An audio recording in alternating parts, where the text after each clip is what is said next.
the highlight of my own self-employed journey. So I want to share 3 things with you today. I want to share how to solve problems like a consultant, which involves a mindset shift. I want to help you think about how you can use MECE to fine-tune your thinking. And then I want to share 2 ways to quickly upgrade your PowerPoint presentations. And again, if you have questions along the way, I may ask for a little audience participation here, but send your questions to Jay. And at the end, he will give them to me and let me know what they are. Awesome. So this is the U.S. healthcare system. The first question, and I'd love some audience participation here. I don't want to cold call, so let's just jump in. How do we fix the U.S. healthcare system? What are the first things that come to your mind? What are some ideas?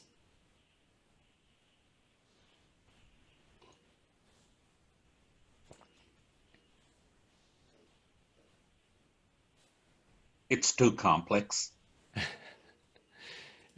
That is certainly true. What else?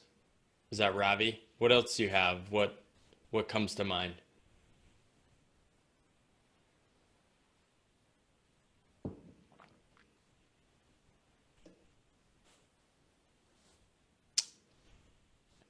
There's too many people. Too many people. Liana says it's private and expensive.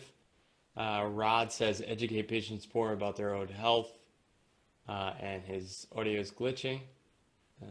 Sorry about that. This is perfect. So the difference between consulting, and I had to learn this the hard way, and what most people do when they think about problems is we jump to solutions. These are answers most people give, right? We jump to the solutions, the things we identify that are wrong, the answers. Lower waste, eliminate regulation, negotiate prescription prices. It's pretty much endless. And healthcare is a really complex problem. This is not what a consultant would do. So what we would do, and this was one of the most frustrating things to learn in consulting, was you would spend days, if not weeks, actually trying to understand what is going on before even defining the problem. And then once you define the problem, you keep refining the problem, right? So instead of starting with here is the solution, we say the healthcare system is complex. We get more fine-tuned about that. We might even narrow the scope to something like prescription drugs and focus just on that. And then we pose hypotheses about what could be potential areas. We sort those based on some of the MECE principle I'll teach you and pyramid principle, which I'm not covering here. And then starts the consulting process of weeks, if not months, of kind of going back and forth, testing those hypotheses, doing deeper digging, refining your problem statement, going back to the beginning, coming up with new hypotheses, and then figuring out how it all fits together. What is the story you want to tell based on the information, solving the specific problem that you agreed on with your client? And this is my rough framework of what it looks like. So the consulting process is back and forth. It's looking at high-level hypotheses and problems, doing bottoms-up research and analysis. You're doing digging into rabbit holes sometimes that don't make sense. And then you're saying, oh, wow, we're asking the wrong questions. We need to tweak that. Back and forth, back and forth. In consulting, this is why people complain about it. This is the intense and often stressful team dynamics where you're battling against each other, you're competing with different ideas, perspectives, takeaways, and really trying to fine-tune what your story is. I really enjoyed this process, but not a lot of the other things. So I'll pause there. Jay, do we have any questions on this part? If not, I'll just drive forward? Nothing yet. No questions, but again, feel free to chime in and shout out any questions or comments. Okay. Paul, you mentioned something besides MECE. Yeah. What was that? You said you won't be covering that. What was So, that? so pyramid principle is really a process of thinking about how do you structure your ideas. And I can show you a preview of that. I can pull up a slide at the end to show Okay, you what that looks like. And then it's about how do you communicate and structuring the order of your communication and the different arguments. got it. Good question. So the second thing I want to share with you is MECE. Does anyone know what this means? Has anyone come across this term? I've heard people using this. I don't know a whole lot about it. I'm not a strategy consultant myself, but I've seen when I worked with strategy consultants, I've seen them use this. I always thought it was MECE for some reason. So the I know interest it's mutually exclusive, and then I don't know the rest. So exactly. So the funny thing is this was originally pronounced MECE by a woman who created this principle at McKinsey from the 1970s. However, popular pronouncement took over as MECE. So you could be right on the spelling, what it should be. So the first part, like you said, is mutually exclusive. The second part is collectively exhaustive. And this principle is really about organizing ideas, making sense of sets of complex information. So basically, mutually exclusive means that ideas are separate and distinct, and collectively exhaustive means the set of ideas is complete, right? So think of a set of dice. 1, 2, 3, 4, 5, 6 is a set that is mutually exclusive. Each of the points are an independent result, and together are collectively exhaustive of what it is to be a die. So just think of that example. So social media platforms. Question of the audience, you can answer in chat as well. Is this MECE?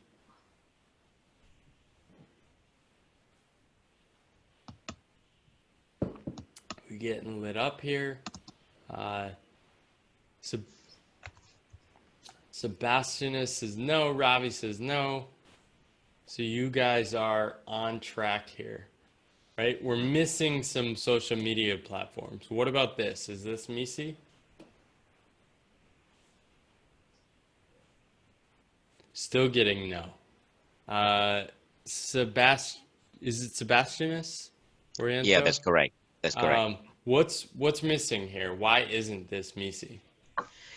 Well, I think there are, in perspective, thousands or hundreds of the social media that make it okay. When they're talking about MECE, those individually, right, is independent each other. But I don't think this is all. As in, there are still could be others social media that shape as part of the social media. Spot on. So we're missing a bunch of platforms, right? And I Yeah. think you're getting to a point. I think you're getting to a second point, which is that we're defining it very broadly here, right? There's probably thousands. There's probably a new social platform born every day. Who knows? So we need to define our terms better. And this is the power of MECE, which is instead of just listing stuff and taking a bunch of complex information, it forces you to say, okay, let's redefine what we actually mean. So let's say we define social media platforms over 1 billion users. And that is going to get us down to these 5. How does everyone feel about this? Does this feel MECE to you?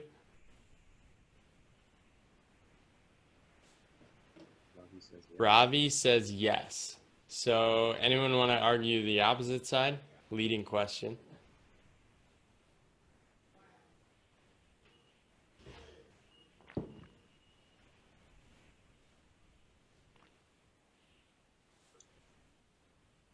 So I think they are mutually exclusive. Let's see, we got a chat. Sebastian says no again. What's missing? I'm not sure. Those in China, they use WeChat, for example. So There you like that's go. right. Yeah. So Bingo. there's over 1 billion. Yep. Yeah, right. So this still, I think in terms of collectively exhaustive, this is actually correct, right? But it still feels a little weird to me. There are chat apps, there are picture apps, there are messaging apps, and they might push me to want to clarify this a little more. Why are we presenting this list? Maybe another way to organize this is with public platforms and more private chat-based networks. But even this feels a little off to me. Anyone else see any like messy or contentious organization here?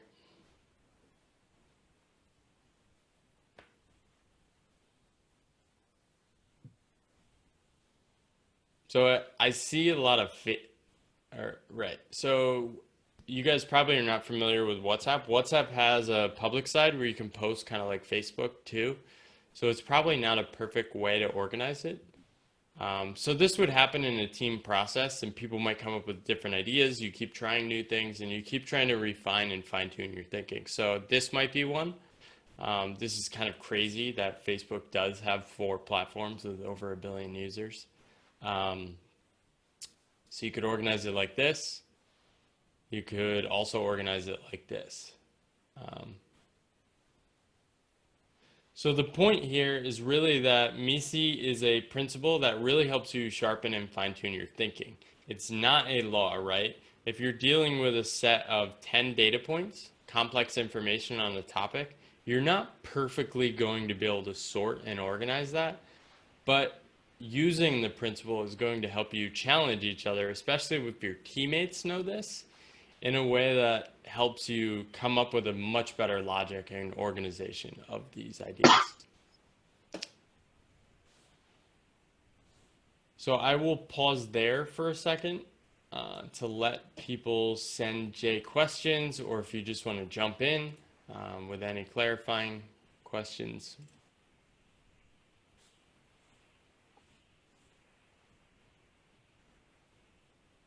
So essentially, what you're saying, Paul, is that when you are solving problems and you have a variety of data points in front of you, this is an approach that will help you organize things so that you have a better understanding of the next path to take in terms of problem solving. Is that? Right. So the high level thinking around this is that it our working memories don't hold much information, right? There's Okay. mixed research on this. Some people say it's 3 to 5 chunks, what they call. Other people say it's like 7 digits plus or minus 3, or there's a famous research paper of that title. But the point is, when you're deeply researching something, you often also intimately know that knowledge, right? Like the back of your hand. However, if you're communicating it to an audience, the chances that they're going to remember 10 data points is going to be really hard. However, if you group them into 3 ideas, it's much easier for them to remember. I remember these 3 things, and then they say, oh yeah, there was this data point under that principle. So that's really the thinking behind it. Got it. Paul, a good question. Yeah. We are talking about the data point that is not discrete, right? I mean, you give an example of dice. That's easy to say that this is MECE. But when talk about the problem there and the ideas, how do we know that it's already mutually exclusive and collectively exhaustive? And is it going to be an iterative process? Right. So let's say you were talking about it's an iterative process for sure. It's best done when you're doing it with teams. Let's say you're talking about data points about a city, right? you could have multiple data points that are not connected, but are all talking about the economy. You could have multiple data points that are not connected that are talking about social life. And so you'd want to group those in different ways. You might not have the labels economics and social life, but by kind of labeling those, and I'd go through a process in the course, it's basically there's a bit of nuance around it, and it's really about like give and take, having people challenge you, say, that's probably not the perfect fit. Maybe this label makes sense. Maybe it's not economics, but financial side of a city. So it's really a process, and I think you hit the nail on the head with that. All right, thank you. Finally, let's dive into some presentation hacks. So I think these two tricks, if you take these away from the course or from this session today, will instantly make you a better communicator at work if you guys communicate in PowerPoint. So how many people have seen a crappy slide like this? There should be a voting thing you can hit, plus, minus. Colette says, screams yes. So this slide is awful, right? Title doesn't tell us anything. The takeaway undermines itself. It tells us good presentations include story. This slide does not include a story, right? And then it gives us a framework which has a bunch of fluffy words that don't mean anything. Now, this kind of stuff drives me crazy, and I love helping people come up with better ways to show their information, right? Why not just kind of tell us what they're trying to tell us, right? This is my version of the slide. Great presentations tell a story, right? But just show us what that means. Bring that alive. Communicate more simply, right? So why are consulting presentations different? And that kind of picture slide probably more is like a presentation you'd give to a live audience than a consulting analytical presentation, but the same principles apply.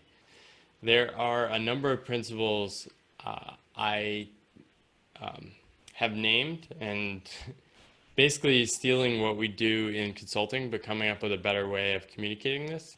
Vertical flow is all about what is the so what of a slide. Too often, people, when you ask somebody what's a so what, they tell you something either that's not on the slide, it's in their head, or it's like buried in a 10-point font in the bottom right. Horizontal flow says the slides together tell a story. The problem with PowerPoint is not PowerPoint. It's the fact that people don't pause and create a structure and thinking before they go into PowerPoint. So a good way to check that backwards is to say, if I read the slides and read the slide titles in order, do they tell a story? And then overall flow is going deeper with some of these principles and making sure the logic is in each and every slide and in the overall story. And feedback, it's a team-based process, right? I think the biggest thing I realized going from strategy consulting to, I was still doing consulting, but went to a firm that was doing an executive search, is that they didn't have a team-based feedback process. I would give them a deck and they would say, this is great. And I was just desperate for people to kind of challenge me and push my thinking.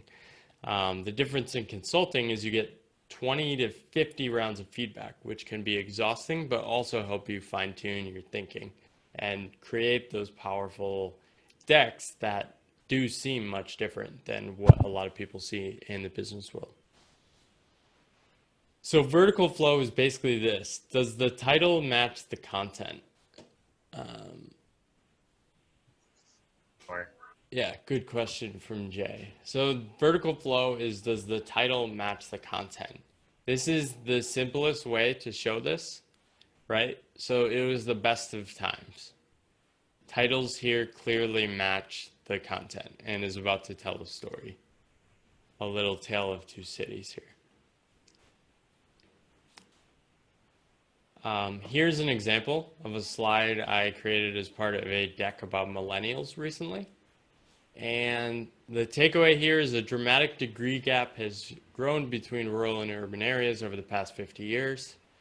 And then the slide clearly just focuses on that data point and shows us that. And you can quickly assess in under 10 seconds, what is the slide about? What is the takeaway? Wow, I see that visually. Little graphics here. There's probably better ways to show this. I did this pretty quick, but very clear. Horizontal flow is really about, does it make sense slide to slide?